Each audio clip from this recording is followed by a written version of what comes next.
a Iván Aldama. Y en menos de una semana fue asesinada la periodista Lourdes Maldonado. Lourdes Maldonado López en el fraccionamiento Portales de San Antonio, esto en Tijuana, Baja California.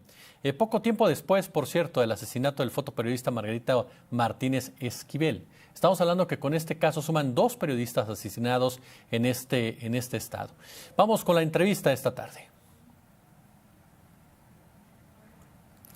Bueno, saludo con mucho gusto a Temoris Greco. Temoris, ¿cómo estás? ¿Cómo estás, Jesús? Qué gusto estar contigo otra vez. Igualmente, creo, Temoris. Oye, vaya situación la que se vive en nuestro país, no de ahora, por supuesto, desde hace mucho tiempo, que se han ido arrastrando esta violencia en contra de la prensa. Y yo la primera pregunta que te haría, Temoris, es ¿por qué? ¿Por qué se mata a los periodistas? ¿Por qué matan a los periodistas y a las periodistas? Bueno, el mito sería que es simplemente parte de la violencia del narcotráfico que plaga en nuestro país, pero la verdad es que la mayor parte de las agresiones contra periodistas, de acuerdo a las estadísticas que reúnen las organizaciones que defienden la libertad de expresión, es gente ligada al poder político del país, a funcionarios públicos de cualquier partido, diputados, legisladores, policías, militares, gente que está actuando de una forma como parte del poder político. Y el tema es que el periodismo dice lo que no se quiere, o sea, lo que alguien no quiere que se diga, por eso son estas represalias. Sobre todo el periodismo en los últimos años, pues incluso en buena medida fue parte del cambio que se produjo en México, de la decisión que tomaron los electores en julio de 2018, porque supieron lo que había pasado con la Casa Blanca, en Apatzingán, en Ayotzinapa, en Tlatlaya, la estafa maestra. Todas esas son informaciones que llegaron a la gente gracias al trabajo del periodismo.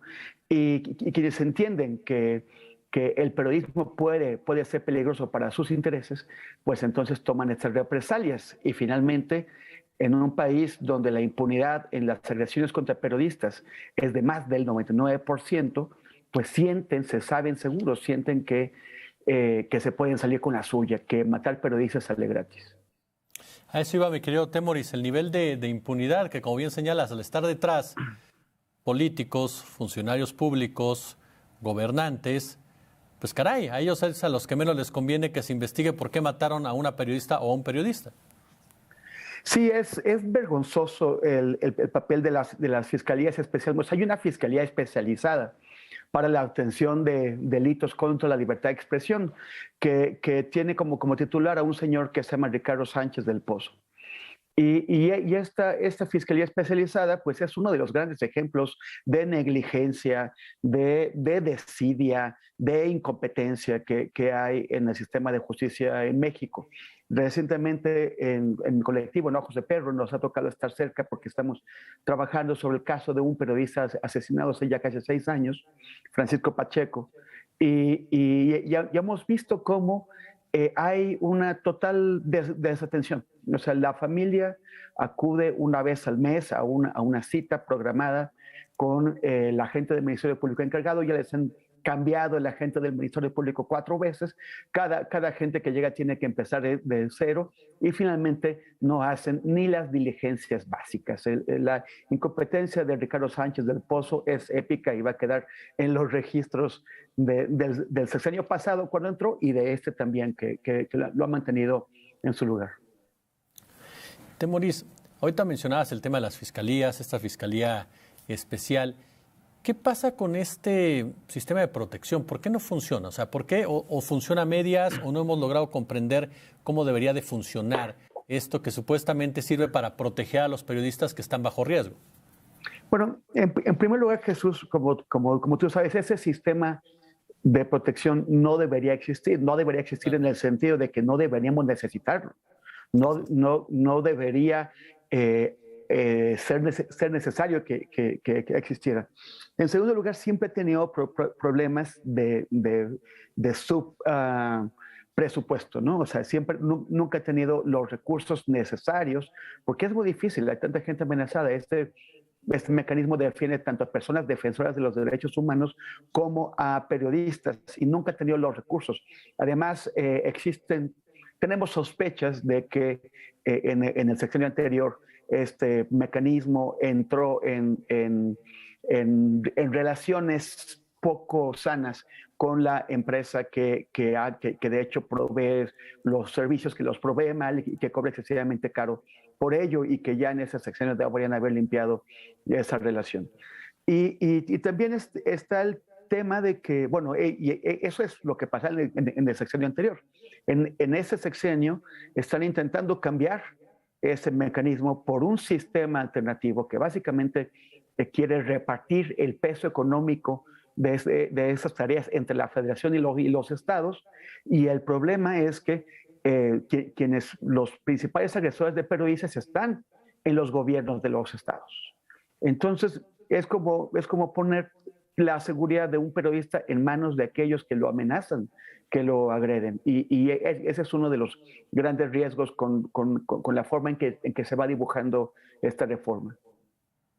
Cuando hablamos, Temoris, de Fox, por ejemplo, para no irnos tan lejos, el caso de Fox, el caso de Calderón, el caso Peña Nieto, el caso Andrés Manuel López Obrador, ya mencionabas que se estaba buscando en este gobierno hacer algunos cambios, pero en el caso de los primeros mandatarios, ¿tú sientes una empatía real con esta situación o sientes el discurso político únicamente o sientes una indiferencia? ¿Cómo lo ves tú esto? ¿Me la puedes repetir porque se cortó? Sí, que valorando directamente la postura de los presidentes, habló de Fox, habló de Calderón, habló de Peña, habló de Andrés Manuel López Obrador, ¿tú sientes algún tipo de empatía hacia la prensa ante este tipo de situaciones que se están padeciendo en el país? ¿O sientes que de plano los presidentes en cada uno de sus sexenios ha estado lejano de todo ello? Porque hablamos de sexenios en donde se ha ido incrementando el número de periodistas asesinados. Mira, en el caso de Peña Nieto no solamente no cumplió con sus obligaciones básicas, sino que utilizó a la Procuraduría General de la República para espiar a periodistas, para espiarlos de muchas maneras, tanto empleando el famoso software de espionaje Pegasus, como incluso utilizando pretextos para colocar a periodistas como parte de procedimientos judiciales con los cuales aprovecharon para hacerles este espionaje, ese tipo de seguimientos ilegales.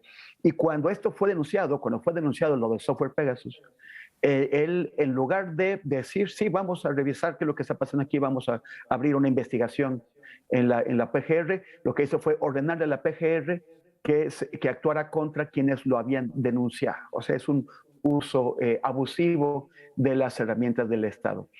No es lo que hace el presidente López Obrador, el presidente actual. Pero el problema es que, aunque algunas cosas hayan cambiado en relación con la actitud que tenía Peña Nieto y la que tiene López Obrador, los hechos son que en 2019, 2020 y 2021, México ha sido el país del mundo donde más periodistas han matado. Y esto es muy grave, porque eso está por encima de países que están en guerra, en donde el Estado ha colapsado, en donde las instituciones no funcionan y en donde todos los bandos en conflicto son abiertos enemigos de los periodistas, como Siria, Libia, Líbano, Irak, Afganistán. Matan a más periodistas en México que en esos países. Y México es un país, es una democracia con instituciones que funcionan y que tiene un discurso favorable a la libertad de expresión. Entonces tenemos que preguntarnos qué es lo que está pasando. Y hay un problema, sí, hay un problema de ambiente, un problema al que el pleito diario del presidente con los medios no ayuda a mejorar, pero también está el tema de un sistema de justicia que no fue colocado ahí, que no fue diseñado para proveer justicia, sino para garantizar impunidad a aquellos que la pueden comprar. Mi querido Temoris Greco, de verdad siempre es un placer platicar contigo, escucharte. Te mando un fuerte abrazo y gracias siempre por tu generosidad con la octava. Muchísimas gracias, Jesús. Te mando un abrazote. Gracias. Tiene usted el punto de vista experto de Temoris Greco. Y vamos con la nota precisamente del asesinato de